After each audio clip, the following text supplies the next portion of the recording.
Make it yours or let it go. That's the message from the moon on this Cancer-less quarter that we have on October 13th, 2025. Last quarters are all about releasing and creating space for the new to come in. But Cancer is sentimental, and it's also a very nurturing sign. Relationships and memories are really important. So your emotions are bound to experience some conflict on this last quarter. With the moon in Cancer, letting go of anything can be difficult. But there is a way, and it is the time of the moon cycle to do it. So don't miss your opportunity here. Not only to do it, but to do it beautifully. Hi, I'm Laura Custo, and I'm the Moon Phase Astrologer and your life strategist for rhythmic living. I'm here to help you use the lunar cycles to make sense of the world, to calm down what modern life has become and reconnect with your own divine timing. The moon has a rhythm, and it's pulsing through every single one of us here on Earth. We've just never been taught to hear it. So in that vein, I want to make a quick mention about my free guide, the Moon Phase Compass. If you haven't yet, go on over to lauracusto.com/guide, pop in your email, and I'll send that right to your inbox. In the guide, I break down the moon's rhythm and I teach you how to hear it, as well as how to work with it. It is simple foundational knowledge that will enable you to start working with the moon cycles right away. And the best part is that the moon's rhythm repeats every single month, so it's something that will never become irrelevant. The guide is free.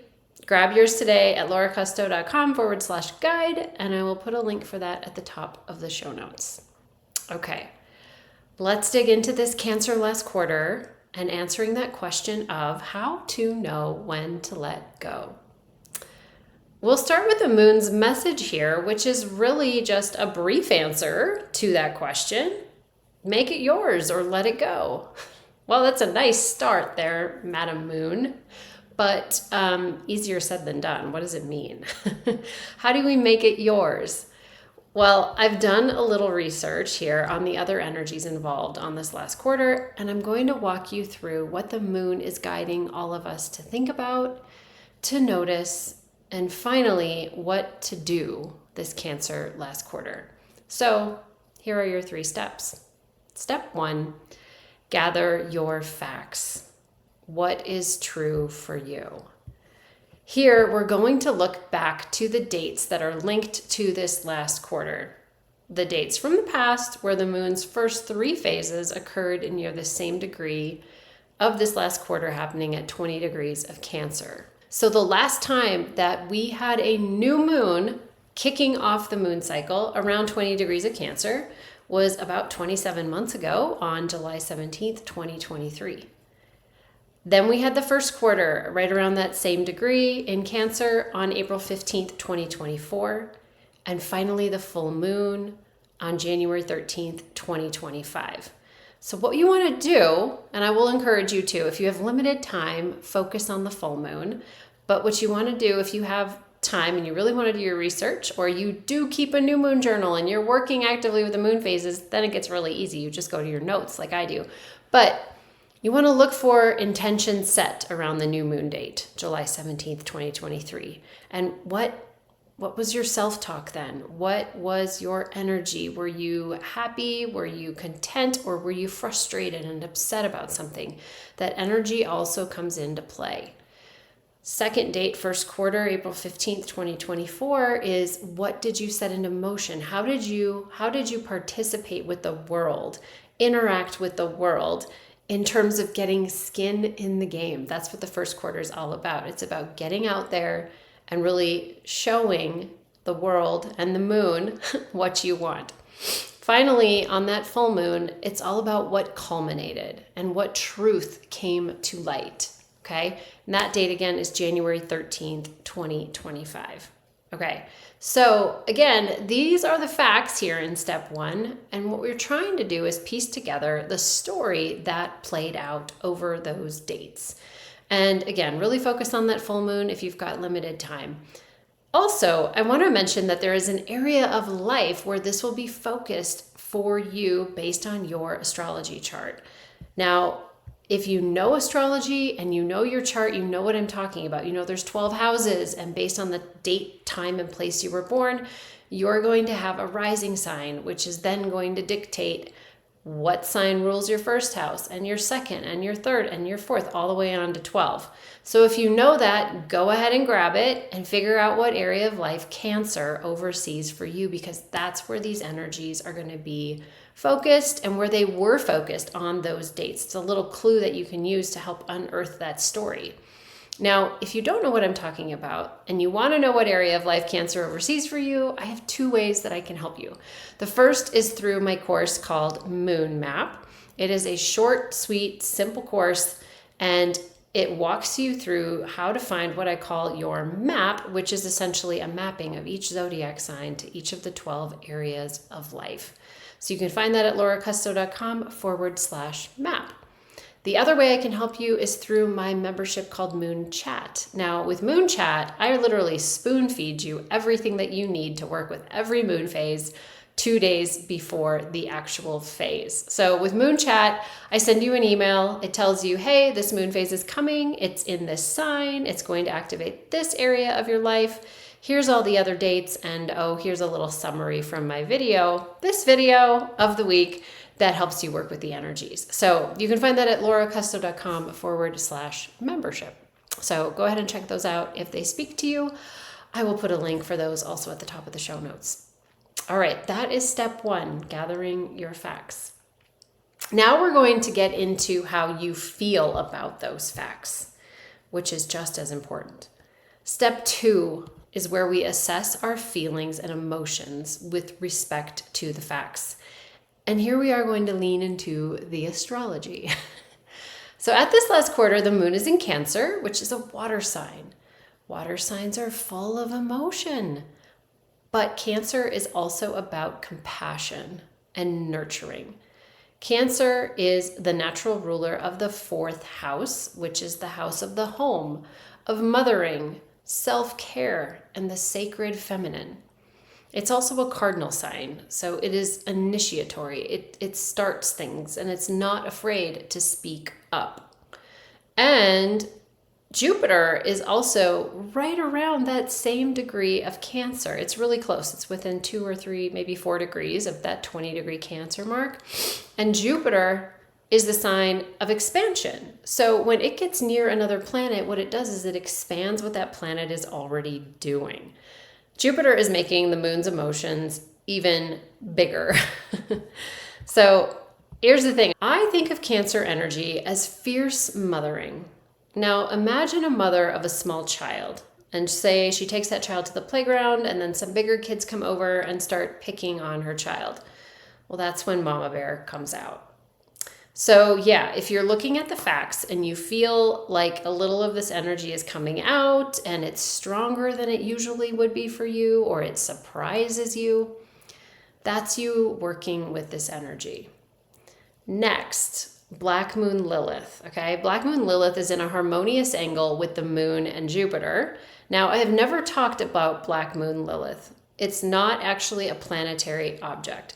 It is what we call the lunar apogee, or the farthest point from the Earth in the moon's elliptical orbit. And the moon's elliptical orbit is always shifting. It's a little more technical than I want to get into here, but Black Moon Lilith, because the orbit is always shifting, so does Black Moon Lilith. So the reason I'm bringing up Black Moon Lilith is because it's in a harmonious angle with the moon and Jupiter.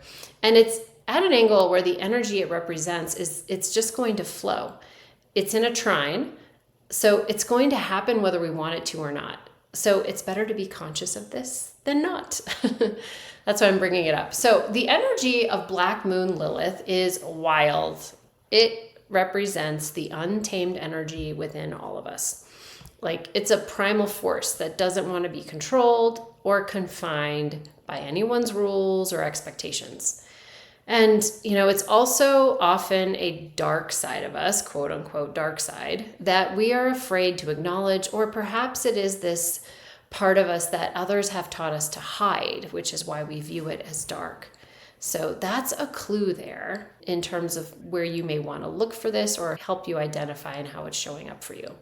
Now, Black Moon Lilith also represents those who are exiled or marginalized. That sort of feeling of that, right? It can be anything from like outright, overt, you've been exiled from wherever you live, to just you're feeling exiled from a group of friends or something like that. But it's, those who refuse to conform to what is considered acceptable, even if it costs them. Black Moon Lilith wants to be authentic, it wants to be free, and it wants to express itself, regardless of what anyone thinks. So what I want you to be aware of here is that all that energy, Mama Bear working harmoniously with this authentic self-expression at any cost type of energy. So this could be something within you, or it could be how you feel about something or someone that is a part of your larger story. It could be another person, it could be a cause that you're involved with, it could be an organization. So this energy, it's going to come up and it's going to ask you, is this really you? Is this a part of you that you want to keep? Is this your past or is this your future? Is this something that you want to protect? Is this something you would fight for? Is it something you want to nurture? And if it's something, or if it's someone else, similar questions. Is this a cause you want to stand for, continue to stand for? Is this a person you want to continue to believe in and to nurture in your life? And here's the other thing. That's that first part of the astrology, but we have a couple more pieces here. So we have another planetary aspect here that's going to help you answer these questions, right? So I'm not going to just bring this up for the sake of bringing it up. It's going to help you. We have Venus, the planet of love and pleasure, opposing Saturn and Neptune. And now Saturn and Neptune are in this long-standing harmonious relationship with Pluto and Uranus. Now, there is a lot going on with the aspect overall, but the crux of what it means for all of us at this last quarter is that it's there to help provide some motivation and direction. Okay, what do I mean by that? Venus is sitting at 29 degrees of Virgo. It's the last degree, which is called the anaretic degree, which is where Virgo energy is magnified. Venus in Virgo takes pleasure in things that are clean and pure. It finds simple and logical things beautiful, right? How nice is that? We're simplifying things here. Then we have Neptune in Aries and Saturn in Pisces. So Neptune's at the beginning of Aries and Saturn is at the end of Pisces. And they're so close that they're considered like right on top of each other. So with these two planets, they've been dancing around right around these degrees for the last 6 months or so. It's an ongoing aspect where Saturn is working with structures, but in Pisces, the work it does is that of dissolving. Furthermore, we have dreamy, higher-minded Neptune at the very start of Aries, which is the sign of the self. So Neptune is focused on what brings the self alive and makes the self feel free. That sounds a little bit like that Black Moon Lilith there, right? So here's the other thing. Neptune and Saturn are also both retrograde. So their energy is actually going back over things that you've been working with over this last year. So you should have some familiar themes popping up here. So we have a big question here of what do you want to stand for, right? That's what that moon, Jupiter, Black Moon Lilith is asking. What do you want to continue to nurture and protect? And here's the thing, Saturn and Neptune are encouraging you to look at repeat themes on structures that have been fading away and maybe not standing super strong anymore, as well as what makes you feel free and gets you really inspired. And you know what? Venus, it wants it to be on the up and up. It wants nothing hidden, and it wants nothing that's just sort of iffy and, unstable or not clear. So we've got big emotions, big nurturing, and a need to let what is marginalized out.